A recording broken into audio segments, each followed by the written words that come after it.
Working in tech is it's fun, but it's very demanding as well. Yeah. From a time commitment standpoint, it's like any other job, right? Yeah. They want to get the most out of you, but working in tech is really competitive. Yeah. Because as you, I'm sure, felt when you were interviewing with LinkedIn, like they're a big company. They're a big brand that people want to work for. Yeah. So they're going to take their time and do their due diligence. Right. What got me in with them was not just the fact that I had a pretty active presence on their platform, but when I went to interview with them, I submitted 5 things that I would do if I was given the job to transform the company. Yeah. It was kind of like a homework assignment, if you will. And they really liked that. Yeah. Because they're hiring, kids from Stanford and from Cal locally. Yeah. But you find that Twitter, you find that Facebook, Google.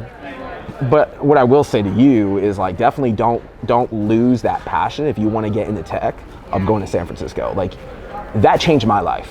I live in LA now. Yeah. So to give you some context, I grew up in Fort Lauderdale. Okay. So I'm from the South as well. Yeah. Grew up in Fort Lauderdale. Most of my adult life I lived in Jacksonville, Florida. Okay. Which is how the job at Winn-Dixie came to fruition because they're headquartered there. Yeah. And I got to a point in my career where I was like, man, like I'm not going to grow being here in the Southeast. Like not being in Jacksonville I know, at least. that's the thing. Yeah. And I applied and was turned down for jobs at like Home Depot in Atlanta and Coke and Lowe's in North Carolina. So like I tried to stay within the Southeast. Yeah.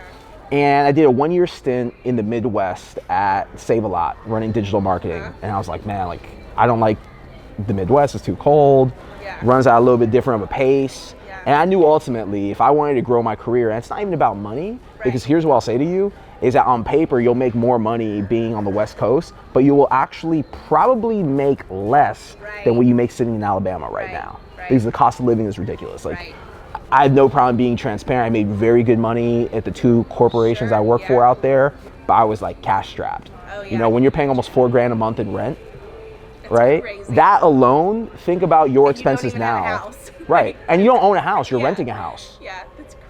So what I will say on the flip side is the experience alone has put me in a much better position than I could have imagined to do stuff like this and speak. Yeah. I run my own agency now with clients like Woo. Right. That alone is the end result of leaving the Southeast and going to the West Coast. Yeah. And I look at it as like a MBA experience of being in Silicon Valley. The people that you meet are brilliant. They're wealthy for a reason. Right. And the pace over there, that's like I said before, everything is fast paced. Yes. So different than the South. Yeah. So that being said, if you need any introductions, whether it's there, I have good relationships at Twitter, excellent relationships at Facebook. Okay, cool. So on the HR side at Facebook, I have really good connections there. Yeah. Silicon Valley is like a really tight-knit community. So once you're in, like you know people, and events like South by Southwest are good events that I go to catch up with those connects. Even living in LA now, I try to get up to San Francisco at least once a quarter.